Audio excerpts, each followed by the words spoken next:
human.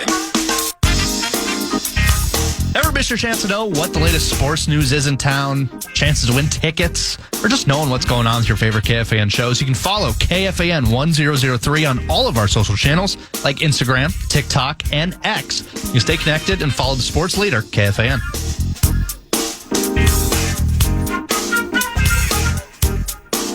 All right, hour number 3, 9 to noon. Sinekin and Blakemore in the chairs today. We're back tomorrow as well. Double T. Trent Tucker joins me in studio for a Wednesday edition of In the Zone tomorrow. I hope you will tune in as we welcome in Vikings broadcaster, part of the broadcast team for many, many years, Pete Bercich.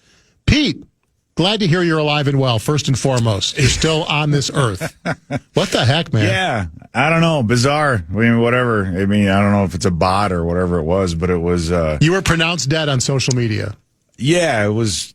At first, you're kind of like taken aback, but then after a while, you just kind of roll with it, I guess, and have fun with it. But yeah, it just speaks to what's out there, man. Can't believe what you read, I guess.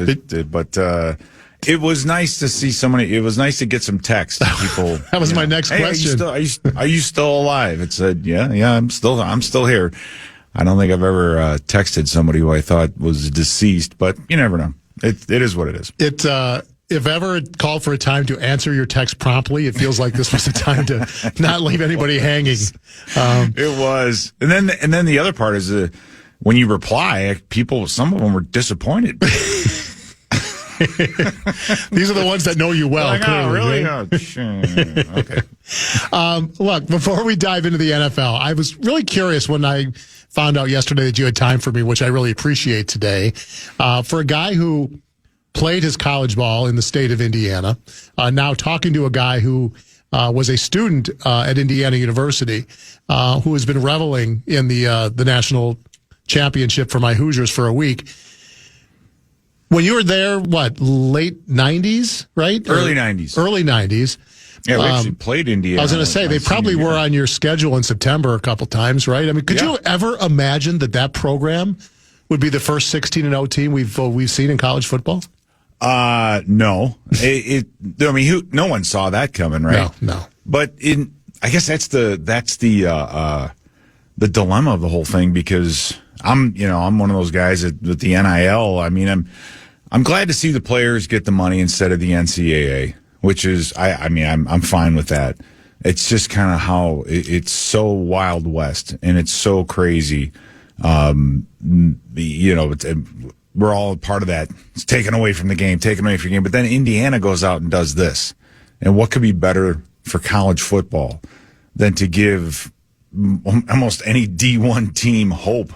Right? Like schools like, let's say, even Northwestern or whomever, they have hope now that they can turn this thing around and have a unbelievable season like the Hoosiers did. So, the outliers, the your non-SEC teams or your Ohio State or Michigan, to go out and do that. I think it's pretty remarkable. Yeah, that but helps college football. Agree, but I mean, you have to understand that this Indiana team was not built on NIL money. It was built on shrewd transfer portal awareness. Yeah. I mean, no, for real. I mean, Indiana does not have bottomless coffers. Whatever that strategy is, it worked. Yeah. And get ready for it to be replicated, and we'll see if it can be.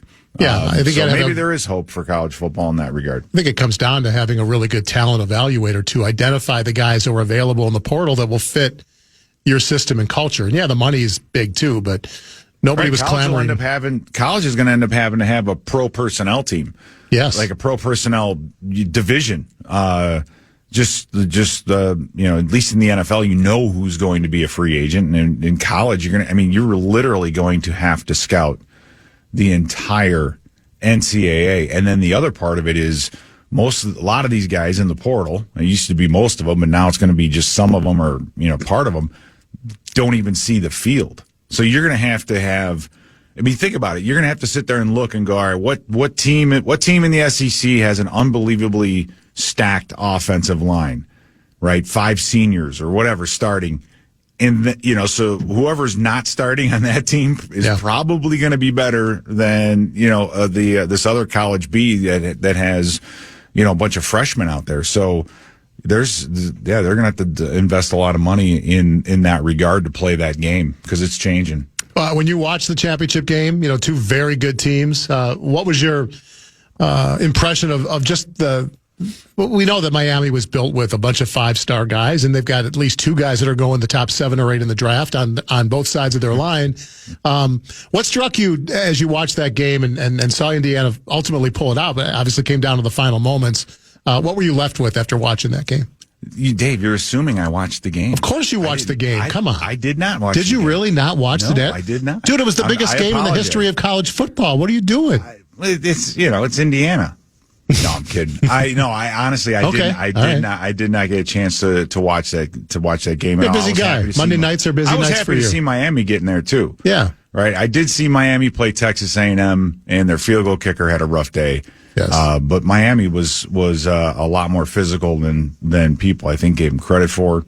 And but yeah, I apologize, Dave. I did not catch much of that game. Hey, nothing to apologize for. You were bitter as a Notre Dame guy that another Indiana school was going to get a chance. I get it. It's fine. Should I take for granted that you watched the NFC and AFC championship games on Sunday? Yes, I watched the NFC championship game for sure. The AFC game I kind of drifted in and out because it was a tough watch. It was just kind of boring. Yeah, not a lot of great quarterback play in that game. But I did watch, for the NFC for sure. And it's going to be an interesting Super Bowl. I understand that teams flying west, when it's East versus West, the East team has had the advantage, historically. However, I don't think the Patriots have run into, a Darnold-like quarterback yet this year. I've seen the list. It was pretty remarkable, the list of quarterbacks that yes. New England has faced this year.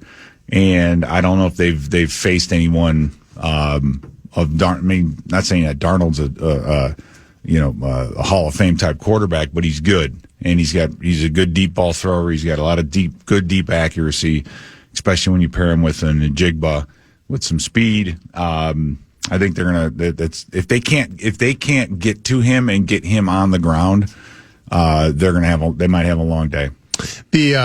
What New England's had to face is really good defenses, right? Houston, Denver, and now Seattle. That's a tough road for a young quarterback like Drake May. I think he's the 9th quarterback to reach the Super Bowl in his first or second year. And I think Darnold's in a very small club of quarterbacks on their 5th team reaching a Super Bowl. And well, and you bring that up. That's a good point. So is 10 points going to get it done in the Super Bowl? They got it done in the AFC Championship game. Is they going to get it done in the Super Bowl? Probably not. That's my point. I just don't think so. I see Seattle being able to put up more than that. I'm sure you got to know Sam a little bit from his time here last year. I know Viking fans are mixed on how this all went down, but as a football fan and as a human being, you have to feel good, right, about how this story has played out for Darnold from where he was with the Jets years ago and the circuitous route he's taken to try to make a career happen. You got to. I mean, he stood up there last week and threw for 350 yards in a championship game and looked lights out. You have to feel good for that kid, right? You do, and it's. I think the other guys that are probably feeling vindicated are all the pro personnel people that are the college scouts that had him so highly rated. Right, he was number 2 overall, so you don't know the answer, and we've heard it a million times about how. Like Coach O'Connell said, organizations fail quarterbacks before the quarterback fails the organization, and just what happens when you do go to a team or a franchise where development is not very easy. But he had it, and he has it, and his road to the Super Bowl is a very interesting one, and I think part of it is you have to think about how fortunate, and I hate lucky or fortunate. For Sam Darnold to have been where he was, I mean, to be in San Francisco, to be a backup, then end up being a free agent, get pulled to Minnesota where he was competing, quote unquote, with a rookie, number 10 overall draft pick. And we know how that goes, but fortunate for the number 1 guy to get injured so he can get out there and play, win 14 games, and then be a free agent at the end of the year. And then have a team that's a piece or two away from obviously going to the Super Bowl, offer him $100 million. So he goes to Seattle, where Right. he has a very good running game and an extremely good defense. They keep him on, they don't just drop him back in the pocket. They keep him on the move. They bootleg him. And base downs. They're moving him around, which is smart. And it's just a perfect fit for what he's doing with the guys, like I said, with the speed and get down the field with guys like Njigba and everybody else. So it's working out for him, right? I mean, Yeah. Kenneth Walker, great running game. And so he's just kind of in the right place at the, Rashid Shaheed, that kind of speed. And then you have Cooper Kupp working underneath for the short passing game. It's worked out. It's worked out very, very well for Sam Darnold.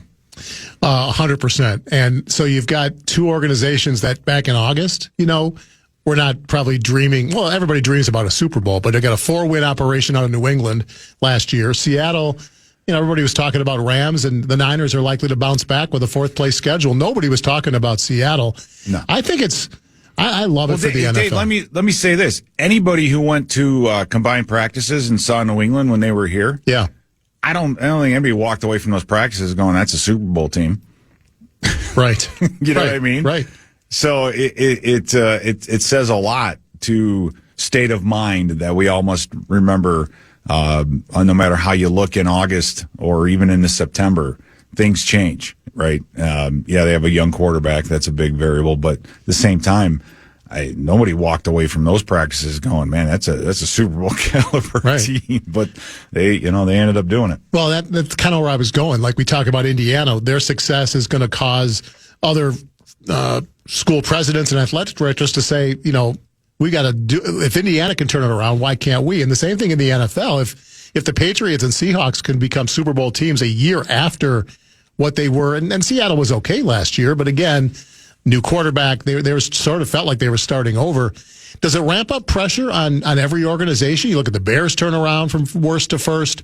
It can happen so quickly that when you see it happen like this, and you see these teams in the Super Bowl, I feel like it does sort of ramp up the pressure for a lot of organizations to get things fixed quicker rather than later. Oh yeah, I mean 100%. You even at the college levels, even right. You've got, like I said, you talked about Indiana. Well, you think the AD from Purdue didn't walk down to his head coach's office and say, "You need to do what our guy in Bloomington just did." Mm-hmm. So it's going to ramp up that pressure. As far as with Seattle and with New England, it's interesting that you have defensive-minded head coaches who one has a young quarterback, the other one brought in Bradford, and offensively they're still playing well. New England was rebuilding, and I think they added the quarterback piece last. I think that was that's kind of the part that they added last, and maybe that's the way to go instead of when you have a terrible year, you draft a quarterback right away and then try to build around them. Sometimes you can't build quickly enough, and then it just slows the development of the quarterback when you're young. I mean, you take a look at Cam Ward and what he's having to go through. It's hard to develop a quarterback in that kind of a situation. Yeah. So, you go into the draft saying we need to build around our quarterback, but maybe it's the other way around is kind of the way to go, but we'll see. Yeah, I think you need to strike gold at head coach too, whether it's Indiana, whether it's New England, whether it's Seattle. I think all of them struck gold with their head coaching decisions. We got one today. The Buffalo Bills have decided on Joe Brady, their offensive coordinator. They're staying in-house. He gets the gig. Very coveted job, obviously, to coach Josh Allen, and they chose to go with stability with the offensive guy that, maybe they get him some nice pieces to give Josh Allen a better chance, but we'll see if Buffalo has hit pay dirt by staying in-house with that news this morning. Yeah, interesting that they did what they did. I'm just interested to know what the former head coach McDermott said that got him let go. Because obviously that part of it that made me scratch. That was a head scratcher because you see that a lot of times, and as coaches, when you meet with GMs and personnel and all that, you try to be honest, and if you don't like certain aspects of your roster, you're honest about it and you say what you don't like and what you think needs to be fixed. But then again, it's your roster, right? These are the guys that you have, so you have to coach the hell out of them no matter who you have, whether you like them or not. Right. But coaches have to have that space where they can just be honest and get it off their chest and let that be known. And again, that's not personal, right? It's not to say that you don't like part of your roster. It's not to say that the rest of you guys don't know what you're doing. It's a matter of just your input, and it could be right, it could be wrong. So I would love to have been a fly on the wall for all that to find out exactly what it was that put him over the edge. And if it got personal, whatever, who knows? But still, it's those meetings can be ugly, and apparently they just had enough. But the guy, I mean, it's amazing to fire a coach with that much success. Indeed. We'll see what happens. Imagine Bills fans who are just dealing with another lost season, and here are the Patriots back on top again. The circle's complete. They're still trying to get there. I want to get some of your thoughts on the Vikings offseason to-do list. Got to pause. Do you have time for one more quick segment with us? Yeah. Fantastic. Pete Bercich will return the quick to-do list for his favorite NFL team. We'll chat about that when we come back, 9 to noon on The Fan. We all had that one teacher who believed in us. You can show your gratitude with Thank a Teacher. It's powered by Donors Choose. Nominate a public school teacher to win $5,000 for the classroom. This week's winner, Tyler Halverson, teaches at Independence Elementary School. Nominate a teacher to thank today, iHeartRadio.com/teachers. iHeartRadio.com/teachers. We're back, 11:26. Dave Sinekin in for Paul today. Brett Blakemore by my side as we welcome back Pete Bercich, kind enough to give us some time on a Tuesday morning. And before we get to the purple, Pete, you were talking about Cam Ward and the Titans just a couple minutes ago. Adam Schefter now reporting that they are going to hire Brian Daboll to be their new offensive coordinator as long as he doesn't get the Raiders job, which is still open. Again, trying to get the most out of their number one pick. That seems like a pretty good hire, bringing in a mastermind offensively like Daboll, right? I get that a lot. People just ignore me. Do we still have Pete?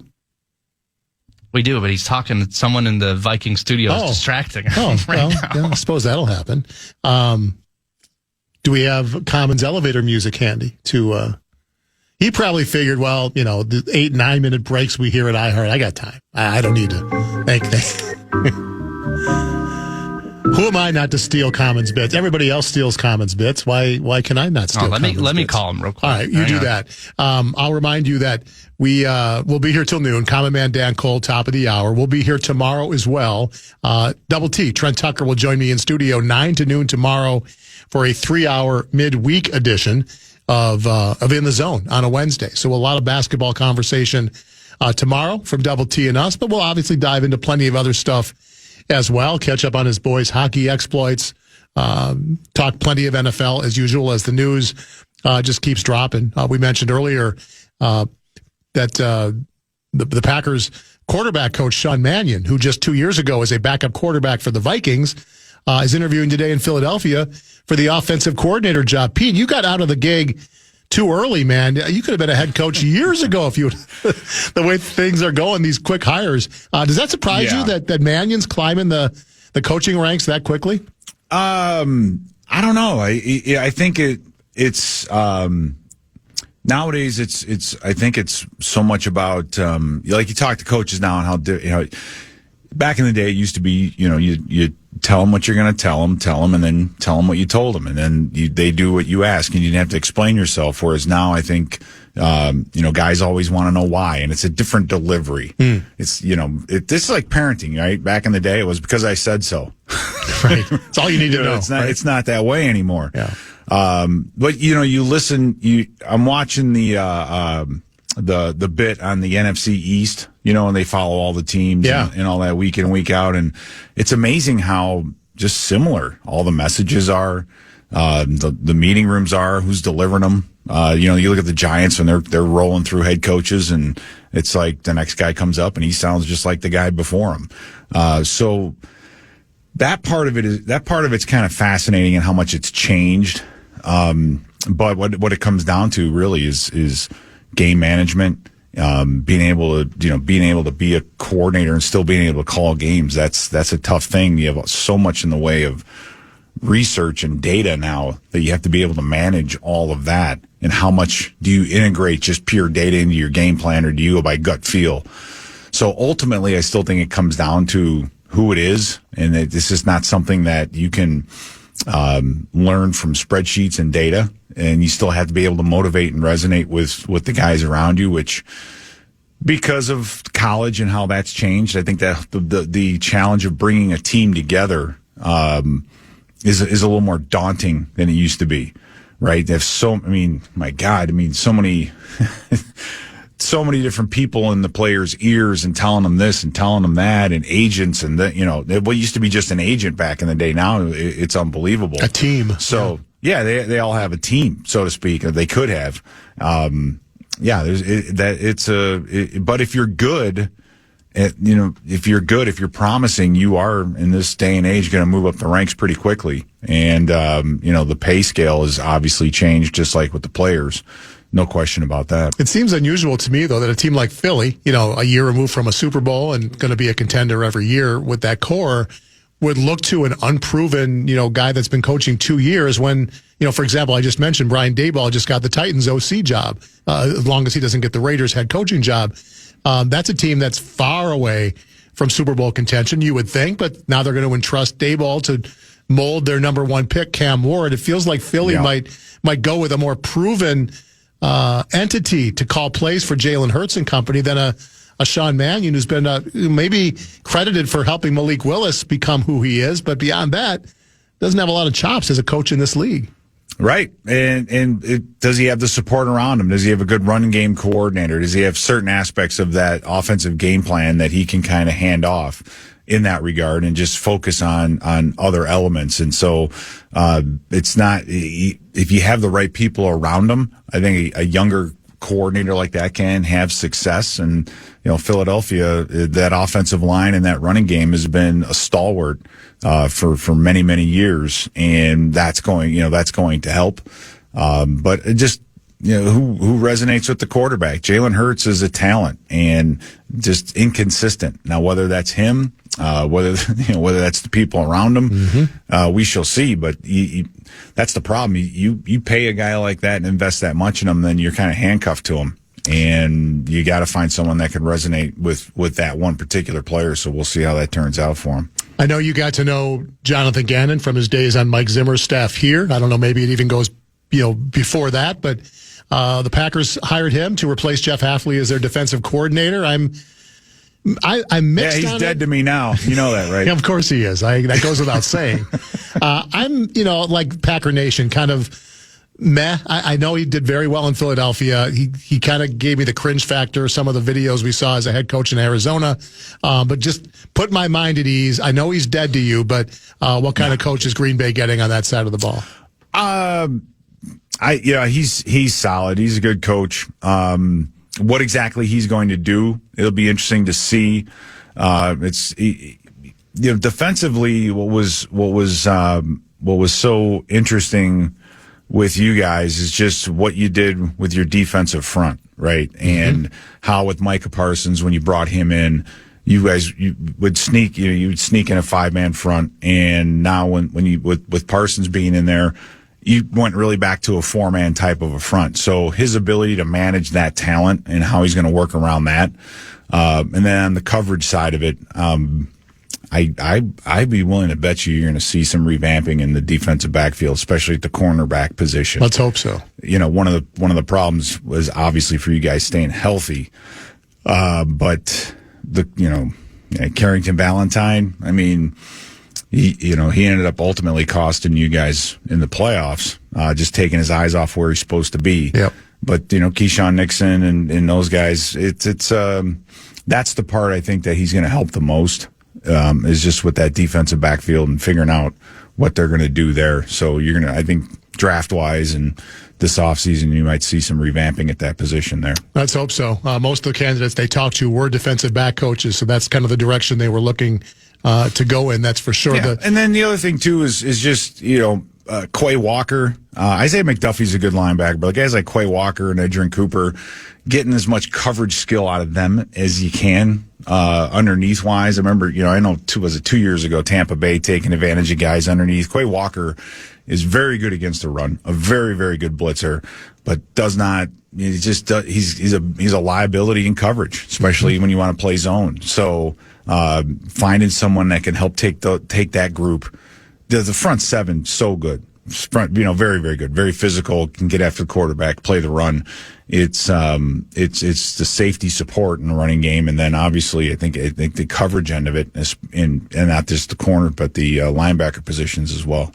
Vikings will get stability on that side of the ball with Brian Flores returning. I know that's a huge sigh of relief for Vikings Nation, but he's going to lose one of his top guys. It sounds like Durante Jones is going to get the job to run the defense in Washington. I'm curious what you think of him. And, he's interviewed a lot in this cycle and a little bit before. I know Green Bay brought him in as well.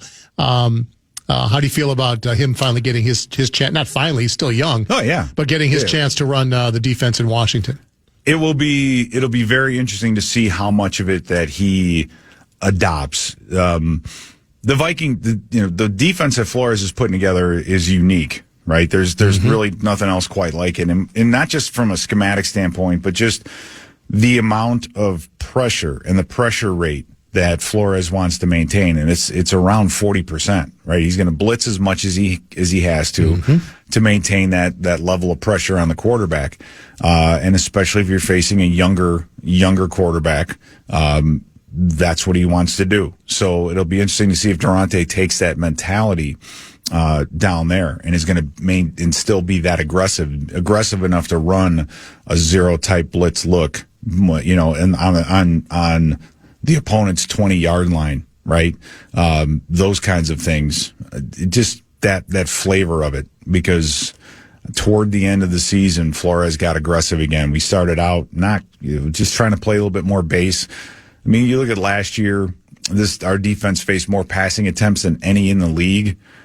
This year, 2025, we faced more rushing attempts than any other defense in the league. Second fewest passing attempts. So, you go out and you bring in new defensive linemen. You're bringing in guys like Jonathan Allen and Javon Hargrave to help with the pass rush, so you don't have to blitz all the time.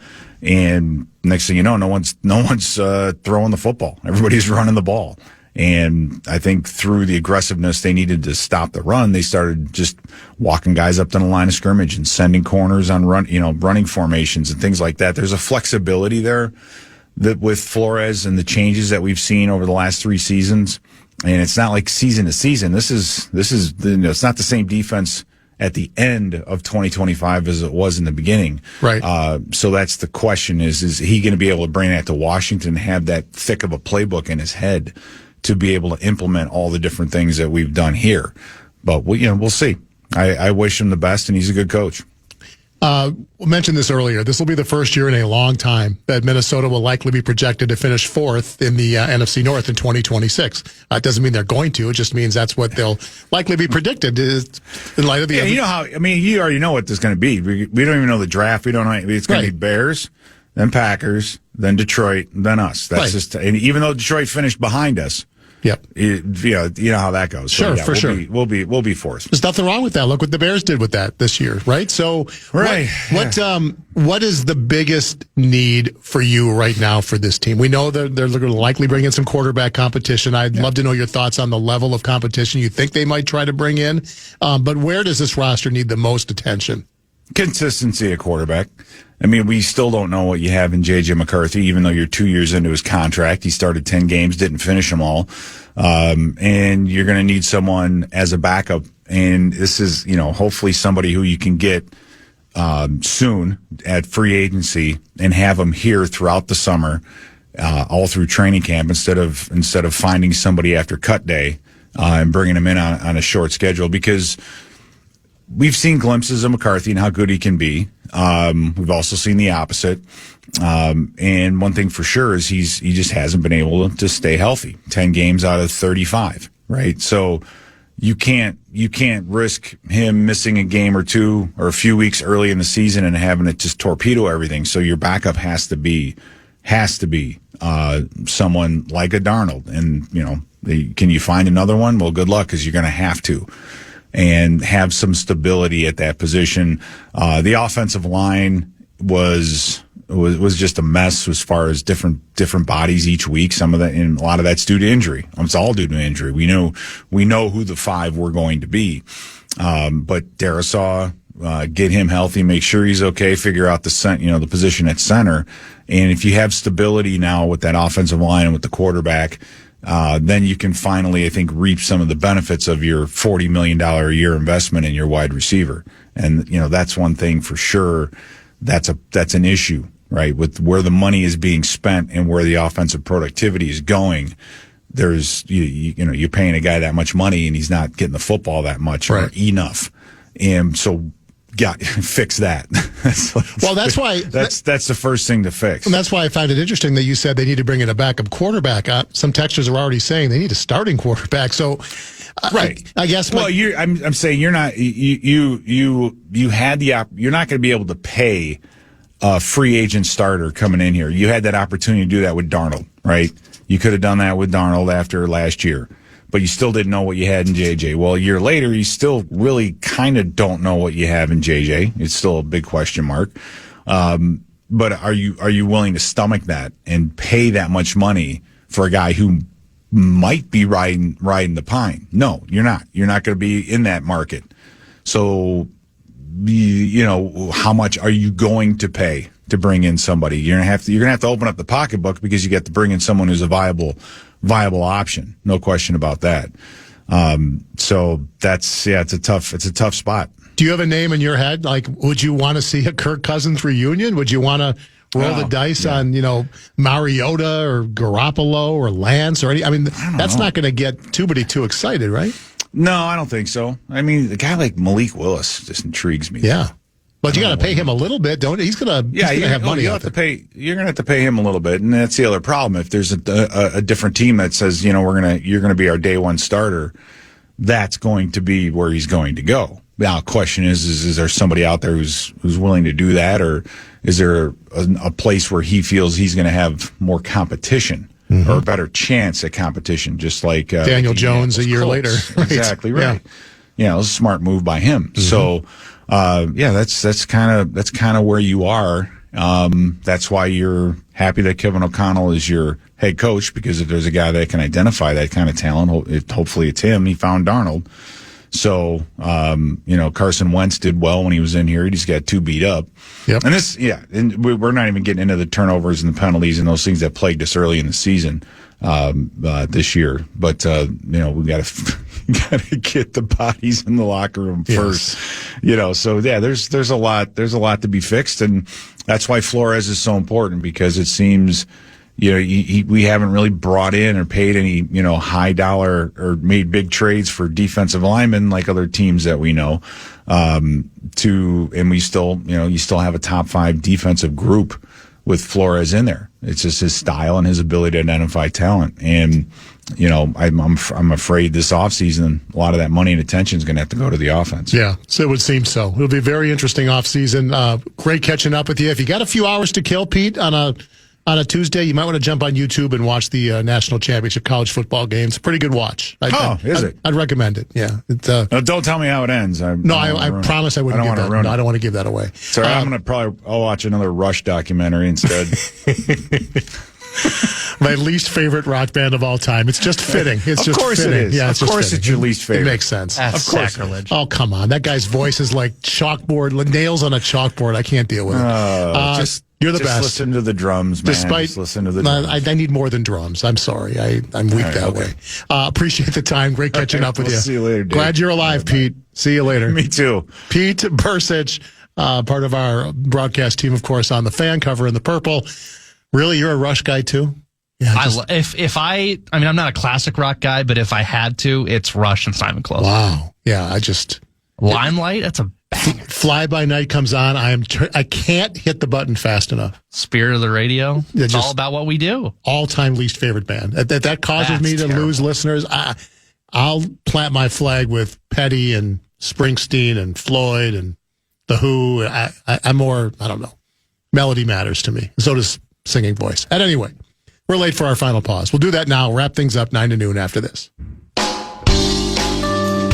One night, one stage, one epic band. My Chemical Romance, Target Field, August 24th. Grab your tickets today before they're gone. Get all the details, KFAN.com, keyword calendar.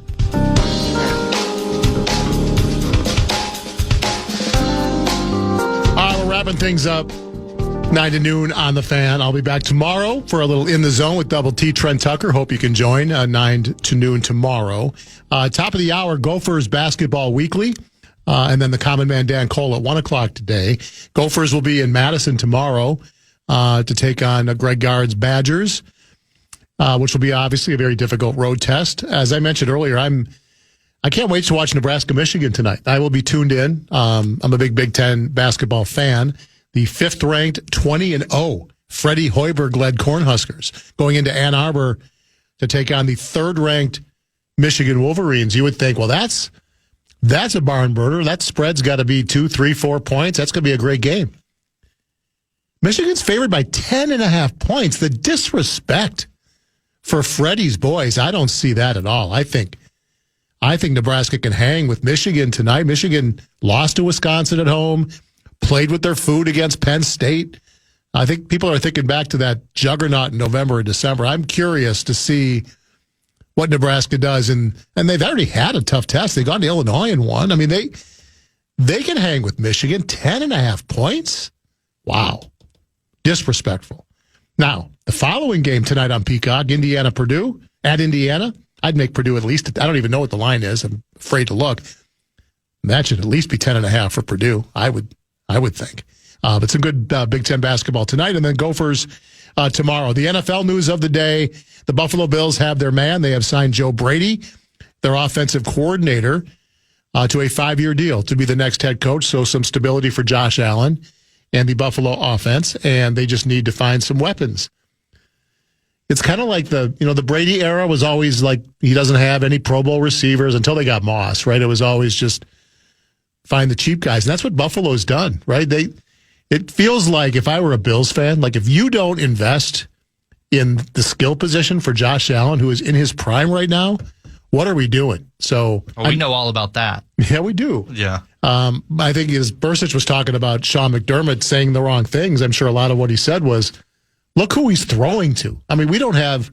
Can you name a Buffalo Bills receiver? I mean, you probably know Khalil. I can just from fantasy. Exactly. Like Shakir, right. Dawson Knox, but he's not even a receiver. He's exactly. a tight end. Yeah. So we'll see what the Bills do to help Joe Brady out. And then Brian Daboll, the former Giants head coach, has landed in Nashville to take on Cam Ward's growth as their young franchise quarterback. He'll be the offensive coordinator for Tennessee. The Packers guy was in the mix for that job, Adam Stenovich, so he will not get that deal. And as long as Daboll doesn't get the Raiders job, he'll be the new offensive coordinator in Tennessee. So what jobs are still open? The Raiders, Cardinals, right? The Cardinals? Yeah. I don't think they've hired anyone. Raiders. I think is that it? I think that might be it. Just 2 jobs still open as we march toward the Super Bowl. And with obviously Denver losing, their coaches are now available. Jim Leonard was a hot name as a defensive coordinator. Browns? Oh, yeah, the Browns are still open. Correct. But it's going to be a while because you've seen what they've put their candidates through, right? These long written questionnaires, essays you have to fill out, personality tests you have to complete I don't know. For that job. There's no established coach that wants to go to Cleveland. That's a job where... Are you kidding me? They've got a Pro Bowl quarterback at their disposal. Why wouldn't you want to coach the Cleveland Browns? That was too easy. That was just a layup. That was a layup. Because they've had so much success for the past 20 years. Yeah, it's stability at the quarterback position. What don't you want? They have a nice defense, that's for sure. They have a good defensive player. You've probably noticed this as well. The 2 GMs whose teams are in the Super Bowl both came from the Green Bay Packers organization. John Schneider in Seattle, Elliott Wolf in New England, who was thought for many years to be the GM in waiting because he's Ron Wolf's kid. Just thought that the nepotism would be in play. But he's gone through Cleveland he went to, and now he's running New England. And look where those 2 guys have gotten their teams unexpectedly into the Super Bowl, which is 12 days away from now. Our favorite teams are knee deep into the offseason, and had fun chatting about the quarterback conundrum facing the Purple. That'll be a constant talker. It'll get us through the long, cold winter, I think, here at the Fan. What the Vikings decide to do. I did find it instructive that Bercich said they got to find a backup quarterback. Like many of our texters, they've got to find a guy who can compete to be the starting quarterback. Yeah. Hurt feelings aside, there's still plenty of talent on this roster that if they get it right, they can absolutely be in the mix in a wide open NFC next season. So that'll get us through the long, cold winter ahead. Stay tuned. Gopher Basketball Weekly is next with Nico and company. Common Man Dan Cole at 1 o'clock. And Brett and I will be back here tomorrow, 9 to noon with Double T Trent Tucker. My thanks to Lavelle, Britt Robson, and Pete Bercich for helping me out. Have a great day, everybody. We'll talk to you tomorrow. Podcast today's Paul Allen Show, or listen back to previous show and interviews by going to the iHeartRadio app or KFAN.com.